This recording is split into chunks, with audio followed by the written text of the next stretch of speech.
Bismillahirrahmanirrahim. Assalamualaikum warahmatullahi wabarakatuh. Bersua dalam berita perdana malam ini, saya Syafal Bakrin Haji Suhaili. Dan saya Norbaizura Endi. Berita-berita utama malam ini. Ke bawah Duli Yang Maha Mulia Paduka Seri Baginda Sultan dan Yang di-Pertuan Negara Brunei Darussalam berkenan menerima menghadap Menteri Luar Negeri Malaysia.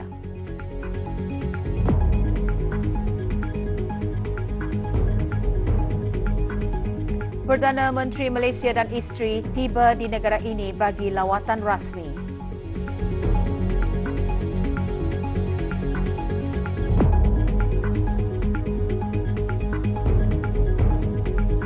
Duli Yang Teramat Mulia Paduka Seri Pangeran Muda Mahkota berkenan menerima menghadap Duta Besar Istimewa dan Mutlak Republik Indonesia.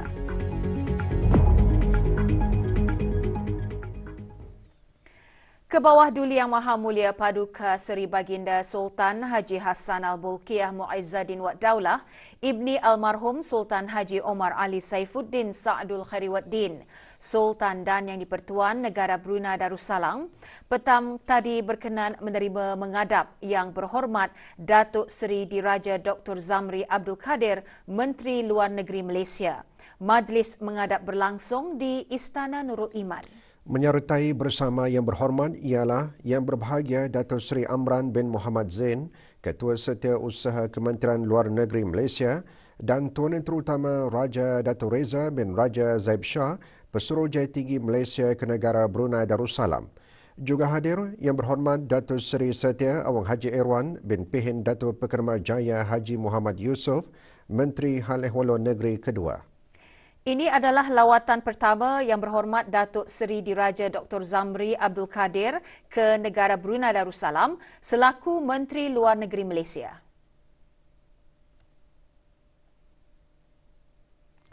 Semasa majlis menghadap ke bawah Duli Yang Maha Mulia dan Menteri Hal Ehwal Luar Negeri Malaysia berbincang mengenai hubungan dua hala secara amnya di antara negara Brunei Darussalam dan Malaysia. Persediaan lawatan rasmi Perdana Menteri Malaysia ke negara Brunei Darussalam serta bertukar-tukar pandangan mengenai isu-isu serantau dan antarabangsa yang berkepentingan bersama.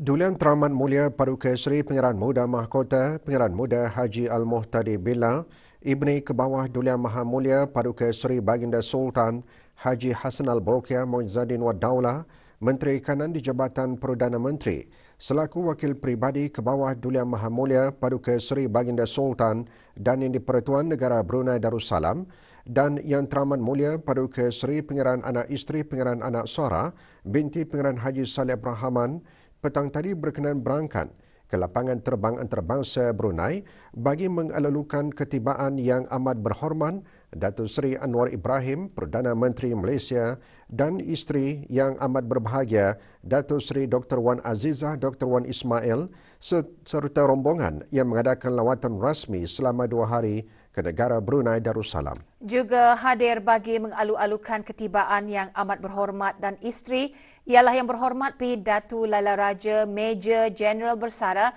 Datuk Paduka Seri Haji Awang Halbi bin Haji Muhammad Yusof, Menteri di Jabatan Perdana Menteri selaku Menteri Pengiring dan Isteri.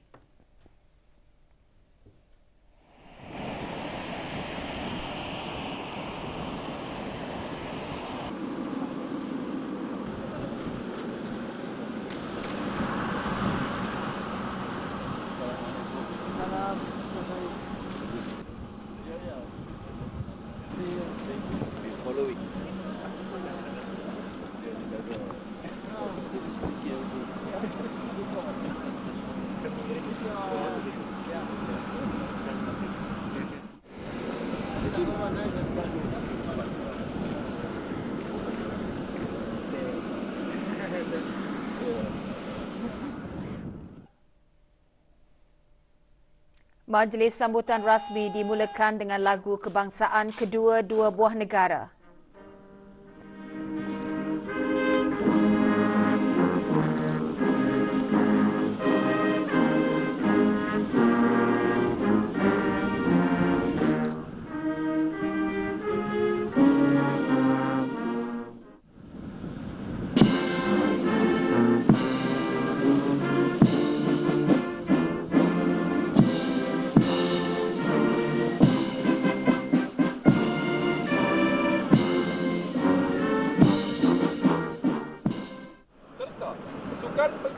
Yang Amat Berhormat memeriksa barisan kawalan kehormatan yang terdiri daripada anggota Angkatan Bersenjata di Raja Brunei.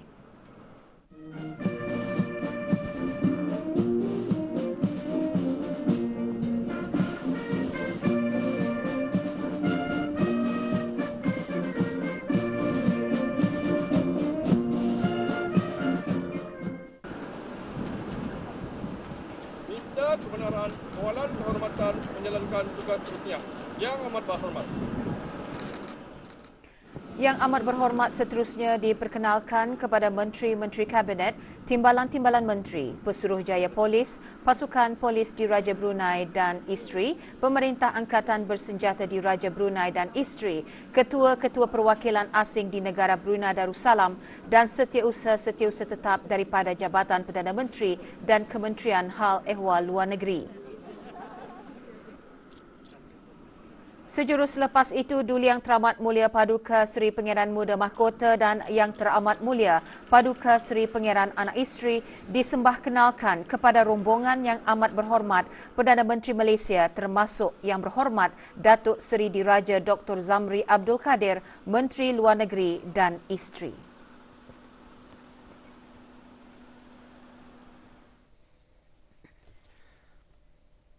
Juga berada di lapangan terbang antarabangsa Brunei, Yang Berhormat Datuk Seri Setia Awang Haji Irwan bin Pihin Datuk Pekerma Jaya Haji Muhammad Yusof, Menteri Hal Ehwal Luar Negeri kedua dan isteri, Yang Berhormat Datuk Seri Setia Awang Haji Ahmadin bin Haji Abdul Rahman, Menteri Hal Ehwal Dalam Negeri dan isteri, Datuk Seri Paduka Awang Haji Sufian bin Haji Sabtu, Timbalan Menteri di Jabatan Perdana Menteri dan isteri, Brigadier Jeneral Bersara Datuk Seri Pahlawan Awang Haji Abdul Razak bin Haji Abdul Kadir, Timbalan Menteri Pertahanan, Tuan Yang Terutama Brigadier Jeneral Bersara Datuk Paduka Haji Mahmud bin Haji Saidin, Pesuruhjaya Tinggi Negara Brunei Darussalam ke Malaysia dan isteri, dan Tuan Yang Terutama Raja Datuk Reza bin Raja Zaib Shah, Pesuruhjaya Tinggi Malaysia ke negara Brunei Darussalam dan isteri. Semasa lawatan rasmi tersebut, Yang Amat Berhormat Perdana Menteri Malaysia dan isteri serta rombongan dijangka akan menghadap ke hadapan Majlis Kebawah Duli Yang Maha Mulia Paduka Seri Baginda Sultan dan Yang di-Pertuan Negara Brunei Darussalam dan Kebawah Duli Yang Maha Mulia Paduka Seri Baginda Raja Isteri di Istana Nurul Iman esok. Ini adalah merupakan lawatan rasmi pertama Yang Amat Berhormat Perdana Menteri Malaysia ke negara Brunei Darussalam sejak pelantikannya sebagai Perdana Menteri Malaysia pada 24 November 2022. Duli Yang Teramat Mulia Paduka Seri Pangeran Muda Mahkota Pangeran Muda Haji Al-Muhtadi Billah, Ibni Kebawah Duli Yang Maha Mulia Paduka Seri Baginda Sultan Haji Hassan Al-Bolkiah Mu'izzaddin Wad Daulah, Menteri Kanan di Jabatan Perdana Menteri, berkenan menerima menghadap Tuan Yang Terutama Dr. Sujat Miko, Duta Besar Istimewa dan Mutlak Republik Indonesia ke negara Brunei Darussalam yang akan menamatkan perkhidmatan. Majlis menghadap tersebut berlangsung di Kasar Al-Mizan pagi tadi.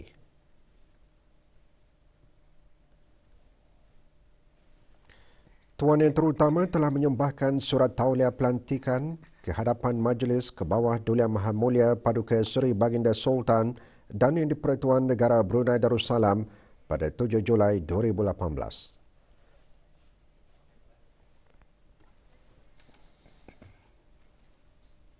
Expo Pengajian Tinggi akan diadakan secara dalam talian bermula 13 Februari depan. Ikuti bahan beritanya selepas ini bersama dengan bahan berita lainnya.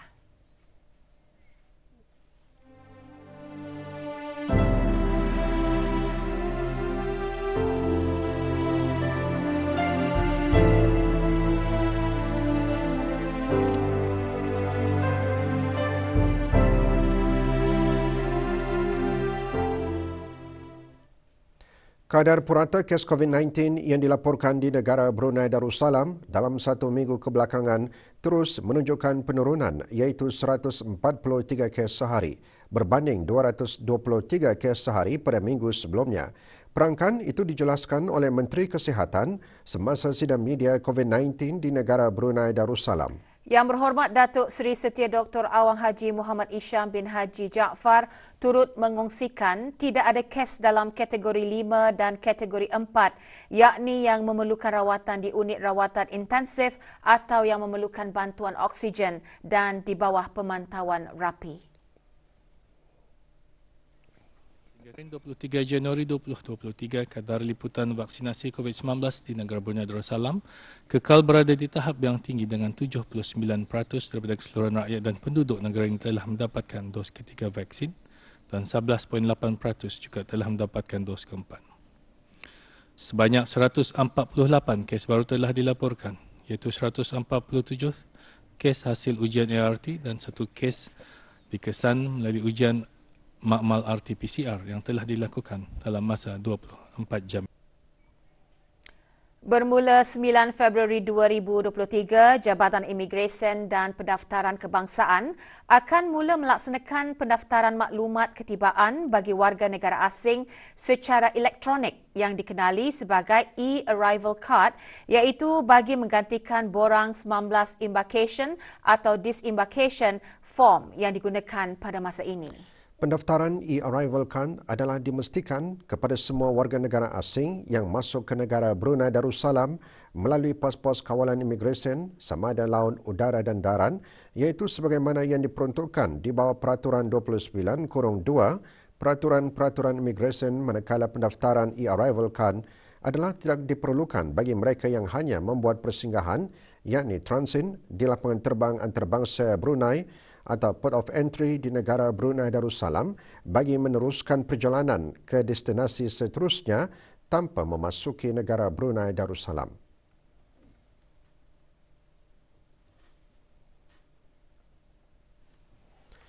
Pendaftaran e-arrival card boleh diakses melalui laman sesawang Jabatan Imigresen dan Pendaftaran Kebangsaan di www.imm.gov.bn dan maklumat hendaklah diisi dengan lengkap dan betul sebelum tarikh ketibaan ke negara Brunei Darussalam. Bagi memastikan kelancaran proses pendaftaran, disarankan bagi warga negara asing untuk membuat pendaftaran awal sebelum tiba ke negara Brunei Darussalam. Dokumen-dokumen yang diperlukan bagi mendaftar e-arrival card adalah dokumen perjalanan atau pasport yang sah, alamat tempat kediaman semasa tinggal di negara Brunei Darussalam, dan maklumat penerbangan atau kenderaan yang digunakan. Dalam perkara ini, Jabatan Imigresen dan Pendaftaran Kebangsaan menekankan perkara-perkara berikut. E-arrival card adalah bukan visa atau pas. Visa atau pas perlu dipohonkan secara berasingan tertakluk kepada keperluan semasa.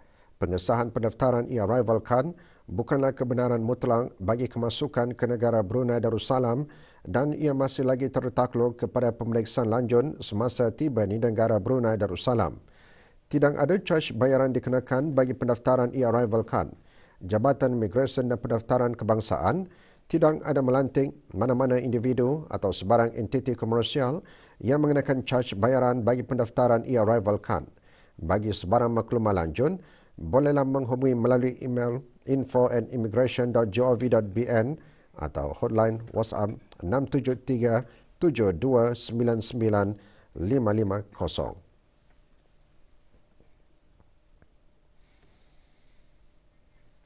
Kementerian Pendidikan melalui Jabatan Pengajian Tinggi akan mengadakan Expo Pengajian Tinggi ke-8 tahun 2023 secara dalam talian selama 4 hari mulai Isnin 13 Februari pukul 9.30 pagi hingga 4.30 petang. Selain Expo Pengajian Tinggi, juga diadakan sesi webinar dari beberapa institusi pendidikan dan persatuan tempatan. Orang ramai yang berhasrat untuk menyertai expo tersebut bolehlah membuat pendaftaran secara dalam talian melalui portal Expo Pengajian Tinggi mulai hari Rabu 1 Februari pukul 9 pagi. Dayang Dina Roslina binti Haji Aliuddin, Pemangku Penolong Pengarah Jabatan Pengajian Tinggi Kementerian Pendidikan selaku Timbalan Ketua Pentadbir Projek Expo Pengajian Tinggi 2023 mengongsikan perkara tersebut pada sidang media bagi Expo Pengajian Tinggi 2023 pagi tadi.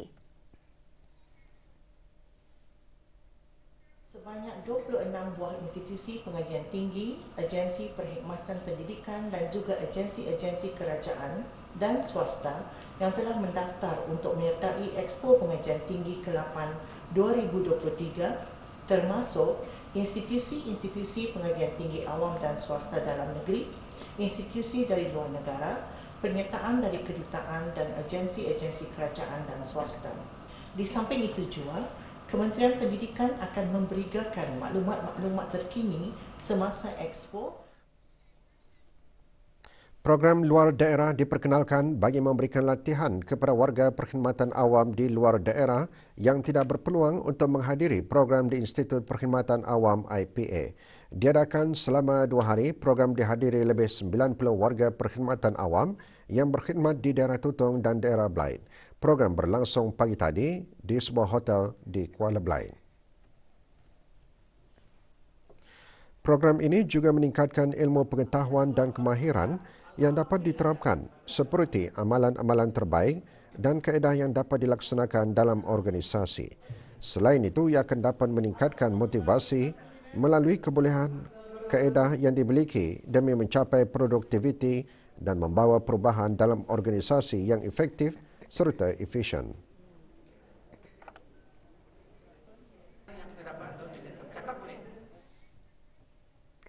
Kursus ibadat haji bagi musim haji tahun ini akan diadakan sebanyak 12 sesi iaitu pada setiap hari Jumaat dan Ahad dari pukul 8 hingga 10 pagi bermula pada 27 Januari dan berakhir pada 5 Mac 2023.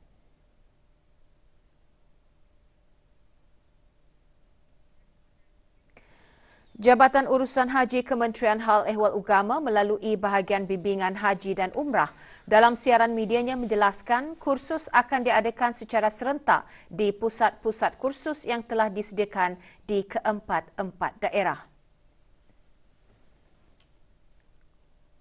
Sehubungan itu, semua bakal jemaah haji yang terpilih untuk menunaikan ibadat haji dikendaki hadir untuk mengikuti kursus-kursus ibadat haji yang telah diaturkan di pusat-pusat kursus yang telah ditetapkan.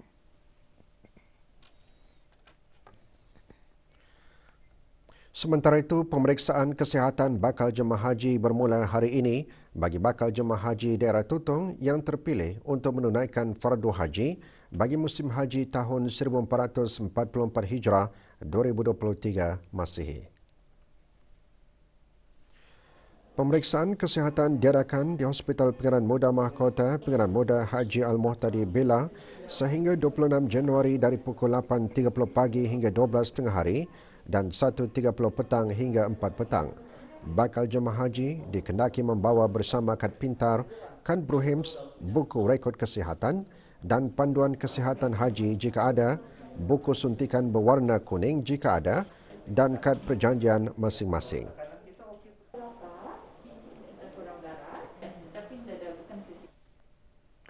Dua buah syarikat dikenakan kompaun kerana didapati melanggar Akta Kesalahan-Kesalahan Rampaian 2021 membuang sampah di tempat awam.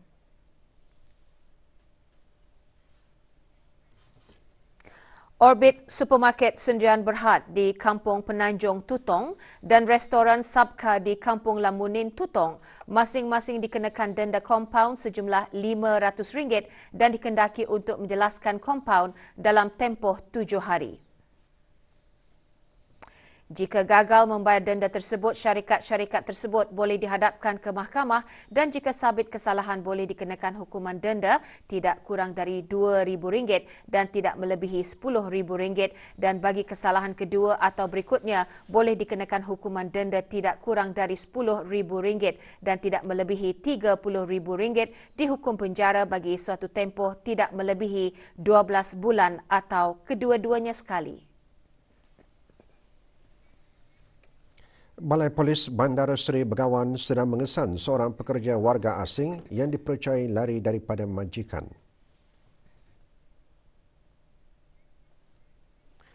Ratih Purnamasari, warga negara Indonesia, memegang pasport bilangan AU 643353. Sebarang makluman mengenainya, hubungi Balai Polis Bandar Seri Begawan di talian 224-2334 atau talian kecemasan polis 993 atau balai polis yang berdekatan.